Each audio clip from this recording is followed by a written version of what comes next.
আসসালামু আলাইকুম। আমি মাহফুজুর রহমান, বিএসএ চুয়াডাঙ্গা সরকারি কলেজ অর্থনীতি বিভাগ। আমি আপনাদের সামনে উপস্থিত হয়েছি আমার চ্যানেল এবং ফেসবুক পেজে যে নিয়মিত ভিডিও, সেই ভিডিও ধারাবাহিক ভিডিও চলছিল, সেই ভিডিওর পরে আপনাদের সবাইকে স্বাগতম। আমরা এইচএসসি আইসিটি বইয়ের যে চতুর্থ অধ্যায়ের সমাধান করছিলাম ধারাবাহিক পর্বে, আজকে পঞ্চম ভিডিও, এইচটিএমএল ও ওয়েব ডিজাইন পরিচিতি অধ্যায়ের। আমাদের আজকে যে ট্যাগ নিয়ে আলোচনা করছিল আজকে করা হচ্ছিল, সেই ট্যাগের কিন্তু আজকে চতুর্থ ভিডিও। আজকে 4 নম্বর ট্যাগ শিখবো আমরা। আজকে 4 নম্বর ট্যাগের বিষয়বস্তু হচ্ছে বিয়ার ট্যাগ। আমরা বলেছি ট্যাগ দুই প্রকার, আমাদের ট্যাগ হচ্ছে দুই প্রকার, কন্টেন্ট ট্যাগ এবং এমটি ট্যাগ। যেটাকে শুরু আছে এবং শেষ আছে তাকে কন্টেন্ট ট্যাগ বলা হয়, আর যেটাকে শুরু আছে কিন্তু শেষ নাই তাকে এমটি ট্যাগ বলা হয়। তো আজকে আমরা গত যে 3 দিন ধরে 3টা ট্যাগ করেছি, সবগুলো কিন্তু কন্টেন্ট ট্যাগ, যা শুরু ছিল শেষও ছিল। আজকে যে ট্যাগটা করব সেই ট্যাগটা কিন্তু শুরু আছে কোনো শেষ নাই, সেটা হচ্ছে বিয়ার ট্যাগ। তো আমি বিয়ার ট্যাগ নিয়ে তোমাদের সামনে একটু আলোচনা করি। আজকের বিষয়বস্তু হচ্ছে বিয়ার ট্যাগ, যার ফুল মিনিং আমি তোমাদেরকে বলে দিই। Break line.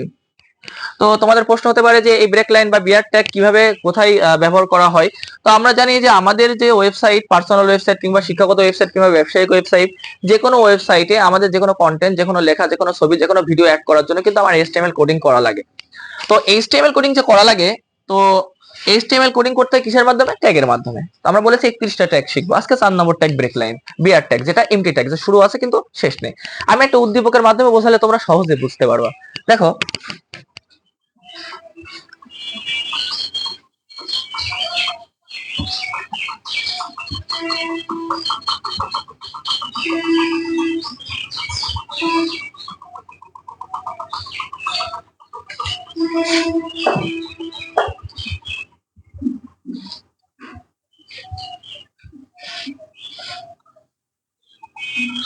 We are the student of intermediate, একটা উদ্দীপক আছে, we are the student of intermediate. আমরা গত বড় ভিডিওতে যে 3টা ট্যাগ নিয়ে আলোচনা করেছিলাম, bold tag, underline tag and italic tag. Bold tag কি করে? কোনো লেখাকে গাঢ় করার জন্য ব্যবহার করা হয়। আন্ডারলাইন ট্যাগ হচ্ছে কোনো লেখার নিচে যদি আন্ডারলাইন থাকে, কোনো দাগ দেওয়া থাকে, সেটাকে দেখানোর জন্য আন্ডারলাইন ট্যাগ ইউজ করা হয়। এবং ইটালিক ট্যাগ ব্যবহার করা হয় হচ্ছে কোনো লেখাকে স্টাইলিশ করার জন্য। আমাদের উদ্দীপকে আজকে যেটা আছে, we are the student of intermediate, এই তিনটার কোনো কমান্ড নাই। বাট আমরা গতদিন যে এক লাইনের উদ্দীপক পাইছি, আজকে কিন্তু এক লাইনের কোনো উদ্দীপক নাই। আজকে কয় লাইনে আছে দেখো, we are the student of intermediate, 3টা লাইনের উদ্দীপক আছে। তো এইটা তোমার, এই হুবহু এরকম উদ্দীপকটা যদি তোমার ওয়েবসাইটে তুমি চোখ শো করতে চাও, কিংবা তোমার পরীক্ষার উদ্দীপকে চলে আসছে পোস্টে যদি তুমি সমাধান করতে চাও, সেটা কিভাবে করবা? সেটা এই ব্রেক লাইনের মাধ্যমে করতে হবে। কেমনে করতে হবে? তুমি যদি, আমরা বলেছি যে কোনো সমস্যার সমাধান কিন্তু এইচটিএমএল এর ওই বেসিক গঠনের বডির ভিতরে করতে হয়।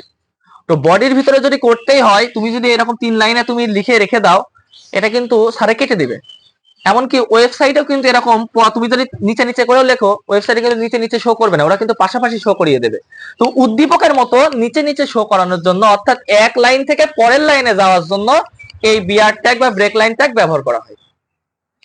এই যে প্রথম লাইন যখন আমি কমপ্লিট করব, প্রথম লাইন থেকে দ্বিতীয় লাইনে আসার জন্য বিয়ার ট্যাগ, দ্বিতীয় লাইন থেকে তৃতীয় লাইনের জন্য যাওয়ার জন্য বিয়ার ট্যাগ ব্যবহার করা হবে, তৃতীয় লাইন থেকে চতুর্থ লাইন, চতুর্থ লাইন থেকে পঞ্চম লাইন, মানে একটি লাইন থেকে পরবর্তী লাইনে যাওয়ার জন্য কিন্তু আমার বিয়ার ট্যাগটা ইউজ করা লাগবে। না হলে কিন্তু ওরা ওয়েবসাইটে পাশাপাশি শো করে নেবে। এই যে we are the student of intermediate, এটা একদম পাশাপাশি শো করিয়ে দেবে। যদি উদ্দীপকের মতো হুবহু লিখতে চাই, তাহলে কেমনে করে এইচটিএমএল কোড করব, আসো দেখে নিই। আমাদের বলেছিলাম এইচটিএমএল দিয়ে আমাদের কোডিং শুরু করতে হয়, দেন হচ্ছে হেড, তারপরে টাইটেল, টাইটেল ক্লোজ করতে হয়, তারপরে হেড ক্লোজ করতে হয়, তারপরে বডি স্টার্ট করতে হয়। আমরা বলেছি যাবতীয় কাজ কিন্তু বডির ভিতরে করতে হয়। তো বডির ভিতরে যে করতে হবে যাবতীয় কাজ, আমাদের উদ্দীপকটা কি আছে? We are the student of intermediate. দেখো, উই আর দ্য স্বাভাবিক আছে, স্বাভাবিক রেখে দিই, উই আর দ্য, এরপরে নিচের লাইনে যেতে হবে। আমি কি বললাম? এক লাইন থেকে আরেক লাইনে যাওয়ার জন্য বিয়ার ট্যাগ ব্যবহার করতে হয়। তুমি এখানে বিয়ার ট্যাগ নিয়ে নিলে। এখন প্রশ্ন হতে পারে, আমি যে বিয়ার ট্যাগ দিলাম, এই বিয়ার ট্যাগটা শেষ করব কোথায়? স্ল্যাশ দিয়ে তো ক্লোজিং করতে হবে। আমি বলে রাখি, বিয়ার একটা এমটি ট্যাগ। আমি বলেছি এমটি ট্যাগে কি আছে? শুরু আছে, কোনো শেষ নাই। তাই তোমাকে ঝামেলা মুক্ত বিয়ার ট্যাগ দিয়ে দিলে আর স্ল্যাশ দিয়ে শেষ করা লাগবে না। তুমি দ্বিতীয় লাইন নিশ্চিন্তে লিখে দাও। কি আছে দ্বিতীয় লাইনে? Student of. দেখো, দ্বিতীয় লাইনে শেষ নয়, আরো একটি লাইন আছে, তাহলে নিচের লাইনে যাইতে গেলে কি ট্যাগ ইউজ করতে হবে? বিয়ার ট্যাগ। তাহলে আরেকটা বিয়ার ট্যাগ তোমাকে নিতে হবে। দেন বলছে ইন্টারমিডিয়েট, ইন্টারমিডিয়েট তুমি লিখে দাও। ইন্টারমিডিয়েট। দেখো 3 নম্বর লাইনে পরে কিন্তু আর কোনো লাইন নেই, তাই আমাকে আর বিয়ার নেওয়া লাগবে না, বিয়ার শেষও করা লাগবে না, যেহেতু বিয়ার একটা এমটি ট্যাগ। এরপর কি ক্লোজ করা লাগে? বডির ভিতরে যাবতীয় কাজ করে আমরা জানি বডি ক্লোজ করা লাগে, তারপরে এইচটিএমএল কোডিং ক্লোজ করা লাগে।